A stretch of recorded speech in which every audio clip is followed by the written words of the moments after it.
ఉన్న బంగారాన్ని విడిపించి ఆ రోజు ఆన్లైన్ రేటుకే మేము కొంటాం. Sharma gold company. ప్రస్తుతం మనతో పాటు ప్రణవానంద ప్రభుజీ ఉన్నారు. వారు చెప్పే మాటలు కానీ అలాగే వారు చేస్తున్నటువంటి బోధనలు కానీ మనందరికీ ఎంతో ఇష్టం. ప్రత్యేకించి సమకాలీన అంశాలపైన ఎప్పుడు వారు ప్రస్తావిస్తూ ఉంటారు. మన వే ఆఫ్ లైఫ్ అనేది ఎలా ఉండాలని ఎప్పుడు చెబుతూనే ఉంటారు. అయితే ప్రస్తుతం జరుగుతున్న ఇష్యూస్ పైన అలాగే మనందరికీ చాలా సందేహాలు ఉన్నాయి. వీటి గురించి వారిని అడుగుదాం అనుకున్నాం. వారిని ఆహ్వానించాం స్టూడియోకి. ప్రస్తుతం మనతో పాటు ఉన్నారు. వారితో మాట్లాడి మరిన్ని విషయాలు తెలుసుకుందాం. ప్రభుజీ హరే కృష్ణ. హరే కృష్ణ. కార్తీక పౌర్ణమి, అసలు పౌర్ణమి విశిష్టత ఏంటి? అంటే ప్రతి నెల పౌర్ణమి అనేది ఏదో ఒక ప్రత్యేకత ఉంటుంది.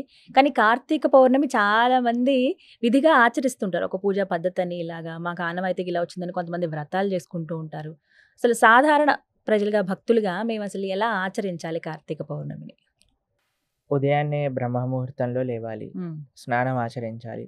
కార్తీక పౌర్ణమి రోజు ఒక విశిష్టత దేవ దీపావళి అని కూడా అంటారు కొన్ని ప్రదేశాల్లో. కార్తీక పౌర్ణమి యాక్చువల్గా ఈ ఏకాదశి, ద్వాదశి, త్రయోదశి, చతుర్దశి, పూర్ణిమ, ఈ పంచకం, భీష్మ పంచకం అని అంటారు. ఈ 5 రోజుల్ని చాలా విశేషంగా చెప్తారు. మీకు తెలుసా, బృందావనాది క్షేత్రములలో ఈ 5 రోజులు నిల్జలు ఉంటారు. 5 రోజులు ఏమీ తినరు, తాగరు. అలానే భగవన్ నామం చెప్తూ రక్షణ చేస్తూ స్వామికి అర్చన చేస్తే అంత తపస్సులు చాలా మంది చేస్తూ 5 రోజులు చేస్తారు. చాలా శక్తివంతమైన పీరియడ్ అన్నమాట ఇది. చాలా మంచి ఆధ్యాత్మిక అనుభూతులు మనకి పొందవచ్చు ఈ టైంలో. సాధన, మనం భగవన్ నామ జపం కానీ, తర్వాత భగవంతుడి యొక్క ఆరాధన కానీ, భగవంత ఆలయ ప్రదక్షిణ కానీ, గోసేవ కానీ, మనము దామోదరుడికి, ముఖ్యంగా కార్తీక అధిష్టాత దేవత దామోదరుడు అంటే కార్తీక దామోదర వ్రతం అని అంటాం. ముఖ్యంగా దామోదరుడికి పూజ, అర్చన, దామోదరాష్టక పఠన ఇవన్నీ చాలా విశేషం. కార్తీక పౌర్ణమి రోజు ఇంకో విశేషం అందరికి తెలుగు వాళ్ళకి తెలిసి ఉంటుంది. 365 ఒత్తులు కలిపి పెట్టేస్తారనమాట. ఆ తర్వాత ఇంకా సంవత్సరం అంతా దీపం పెట్టకపోయినా పర్వాలేదు అంటే. యాక్చువల్గా ఈ 365 రోజులు కలిపి మనం ఏదైతే ఒత్తులు కలిపి దీపం పెడతామో అది ఎందుకు పెడతామంటే, కొన్నిసార్లు బై మిస్టేక్ మనం ఎప్పుడైనా పెట్టకపోయినా ఏదైనా మంచి మనస్సుతో, ఇప్పుడు పెట్టామంటే ఇలా ఒలిగించి పెట్టడం ఎంతసేపు అండి, కానీ ఆ భావన, భక్తి భావనతో వెలిగించలేదు అన్న దానికి ఇది కంపెన్సేట్ చేస్తుంది. కానీ ఈ రోజు ఒకరోజు అందరూ మగవాళ్ళు పిల్లలు అందరు పెట్టేస్తారు, తర్వాత ఇంకా దేవుడి జోడికి వెళ్ళరు అనమాట. సంవత్సరం లోపల ఆవిడ చెప్పేస్తారు, మీరే పూజ డిపార్ట్మెంట్, మేమేం చేయము, ఎందుకు దీపం పెట్టరా ఆయన అంటే, పెట్టాం కదా కార్తీక పౌర్ణమికి. అలా కాదండి. యాక్చువల్గా పూజ అనేది కేవలం స్త్రీలకు సంబంధించింది కాదు. మనకి అంబరీష వృత్తాంతంలో చెప్తారు. అంబరీష మహారాజు గారు ఉండేవారు అనమాట. ఆయన మనకి భాగవతంలో మీరు వినే ఉంటారు, దుర్వాస అంబరీష చరిత్ర. ఆయన ఏకాదశి వ్రతం చేశారనమాట 1 సంవత్సరం పాటు. ఆయన యొక్క చరిత్రలో చెప్తారు, ఆయన స్వయంగానే వెళ్ళి భగవంతుడికి ఆరాధన చేస్తూ ఉండేవారు.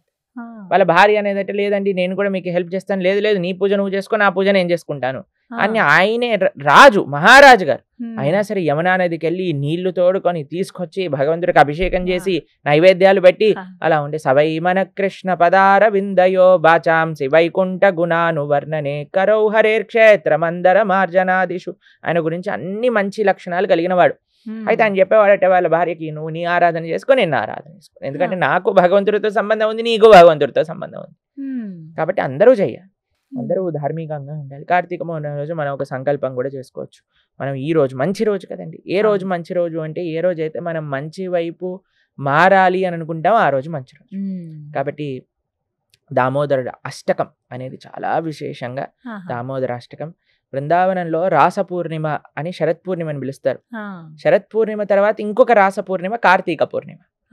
కార్తీక పౌర్ణమి కూడా శ్రీకృష్ణుడు రాస నృత్యం చేశారనమాట. కాబట్టి విశేషంగా రాధాకృష్ణులకి మొత్తం తెల్ల బట్టలు వేసి ఎంత బాగా చేస్తారు బృందావనంలో అయితే. అలంకరణ, అర్చనాదులు చాలా పెద్ద పండగ అనమాట. కాబట్టి చక్కగా మనం రాధాకృష్ణుల యొక్క సేవ, తులసి మహారాణి, తులసి దళాలు, ముఖ్యంగా మనం ఒక 12 తులసి దళాలు తీసుకొని మనం భగవంతుడి యొక్క నామాలతో భగవంతుడి యొక్క చరణాలకు సమర్పణ చేయటం, అర్చన చేసుకోవటం ఇవన్నీ చాలా ముఖ్యం. భగవన్ నామ స్మరణ. నైవేద్యంగా ఏం పెట్టచ్చండి? మనకి ఏ పూర్ణిమ రోజైనా విశేషంగా చెప్పాలి అంటే పరమాన్న నైవేద్యం అని పెడతారు అనమాట. పరమాన్నకి తెల్లగా పరమాన్న నైవేద్యం పెడతారు స్వామికి, చాలా విశేషం. ఎన్నైనా మనం నైవేద్యాలు పెట్టుకోవచ్చు. పరమాన్నం ఇంకా విశేషంగా పూర్ణిమ రోజు, ఈ రాస పూర్ణిమ, కార్తీక పౌర్ణమి కూడా రాస పూర్ణిమ అని అంటే ఆ రోజు మనం పెట్టచ్చు అనమాట.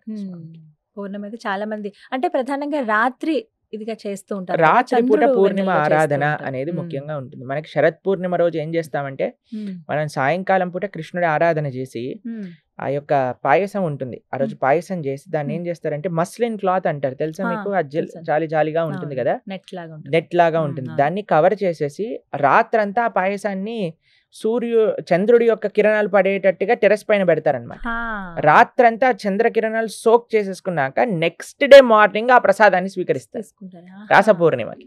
ఏదైతే శరత్కారం పూర్ణిమ అంటే ఉంటుందో దసరా అప్పుడు, తర్వాత వచ్చే దసరా తర్వాత వచ్చే పూర్ణిమ రోజు అనమాట. అది మ్మ్. విశేషం. ఎందుకంటే అన్ని పూర్ణిమల కంటే శరత్ పూర్ణిమలో పూర్తి కళలతో చంద్రుడు ఉంటాడు. ఆ అమృత స్రావం అనేది నిరంతరం జరుగుతూ ఉంటుంది అనమాట. అందుకే శ్రీకృష్ణ పరమాత్మ రాస నృత్యానికి ఆ రోజు ఎంచుకున్నారనమాట. గోపీ గీతం అని మనం శ్రవణం చేస్తాం, అది ఆ రోజు జరిగింది. కార్తీక పూర్ణిమ కూడా అంతే విశేషం. అన్నిటికంటే ముఖ్యం ఏంటి?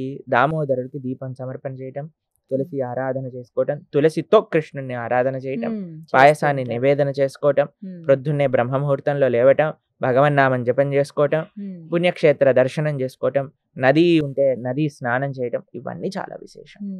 నది స్నానం, అందులో కార్తీక మాసం కాబట్టి ఖచ్చితంగా చేస్తూ ఉంటారు. తులామాసము అని అంటారు. తులామాసంలో నదీ స్నానం హా. అనేది చాలా విశేషంగా చెప్తారు. తులామాసం ఎందుకని? తులామాసము అని అంటే మనకి ఒక్కొక్క మాసం తులా సంక్రమణం జరిగినప్పుడు తులామాసం హా, అవుతుంది. ఇలా.